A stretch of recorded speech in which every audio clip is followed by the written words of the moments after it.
What's good, everybody? It's Luciid here, back for another video, and today I'm going to go ahead and do a requested video, which is to show you the worst confidence, or the confidence that you're not supposed to waste your time on, in my opinion. That's a public service announcement. This is my opinion. I know when I already know the circumstances of making a video like this, because I know a lot of people might not agree, but this is just my opinion. You don't necessarily have to agree with it, but it's my opinion on who the worst confidence are, or the ones I don't really think you should waste your time on. So to get into it, it's not really that surprising, and what's a good word? I mean, you can really get a good sense on who the bad ones are in the beginning, but it's not going to be that detailed because it's really obvious. Okay, to just put it bluntly, the worst confidence of the game are essentially all the people that you can play with, your party members. Those people, those are the ones you really shouldn't waste your time on. And like Morgana, Mikado, Yusuke, and Ruji, and it goes on and on. Those people in your party members, I don't think you should really waste your time on. While some of them do have necessarily, good things going on, like for example, Yusuke can make he can make cards and copy skills, and Futaba, she can actually, I'm gonna leave Futaba. Futaba is actually pretty useful. So all the party members other than Futaba, Sakura, I don't think you should waste time. Futaba is actually pretty good to get up because she has some pretty good abilities. Like there'll be times where you can get random boost of SP and random boost of health, or like she could trigger a recovery of SP during a fight. She can give you an ability to withstand a fatal attack. I think all of them can do it, but yeah. Other than Futaba though, I don't really think you should waste time with anybody. Yeah, Yusuke has that ability where he can copy stuff, so if that's really what you want, go ahead. You will find yourself really not using it that much though, which is why I essentially say it's useless. In my opinion though, I think you should just go ahead and get them all up to the point where you get Baton Pass. And I believe Baton Pass is the number 4. Or actually it's one of the first ones I got with Ruji. So I'd go ahead and get Baton Pass. Yeah, follow up is okay sometimes, but it rarely ever happens. Chance to negotiate with a shadow after you fuck it up rarely ever happens, and honestly it's not that hard to negotiate with shadows.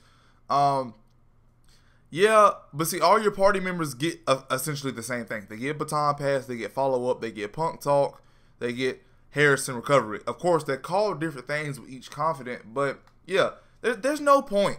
Once you get Baton Pass, which is all you really need to conserve SP, but once you get SP recovery items, you really don't even need Baton Pass. Unless you're just really trying to negotiate with somebody and you need it. But yeah, I just think you should just get Baton Pass with your party members, and then after that, focus on the other important ones like Chihaya to get your stamina up, or the homeroom teacher. That way you can save time and go to Mementos and go to the palace at night. Like, this shit isn't even necessary. Now, I know a lot of fucking people gonna say, well, you didn't mention what you get at level 10 with your party members, so I'm gonna go ahead and mention it. Yes. When you get to level 10 with a party member, you unlock something called Second Awakening. Second Awakening allows their persona to awaken to their final form, which is the actual mythological trickster that they follow up. For example, Ruji's, what is Ruji's? Captain Kid. Ruji's is Captain Kid. So when you get him to level 10, it lets his persona transform to its final form, or its Second Awakening, to where it looks like a mythological trickster. So yes, if you're really into that, I would just focus on getting one of your favorite party members up. I'm gonna do a video, probably, I don't know if it's gonna be this week, but soon I'm gonna do a video explaining my favorite party setup, the best people I think you should have in your party all the time. So maybe that'll give y'all a better, clear idea of which ones you should try to get level 10 so you unlock Second Awakening. But it's not really necessary. Yes, Second Awakening looks cool as fuck, but quite frankly, it ain't it is good. I'm not gonna sit here and say it's not. It's good, but you're not gonna be able to max out every confident. So that's why I'm saying I don't think you should waste time on these people. Spend all your time on the important confidence. Then with the amount of time that you have left, then you can go in and try to get one or two of them up to level 10 that you really want to do. But yeah, I think you should just get baton pass and just say fuck it and focus on the other ones, because the other ones are really important, excluding Futaba. Now, even though I don't think you should waste your time on them, I don't think that they're the worst confident. The very worst confident, in my opinion, is this bitch right here, Ichiko Oya.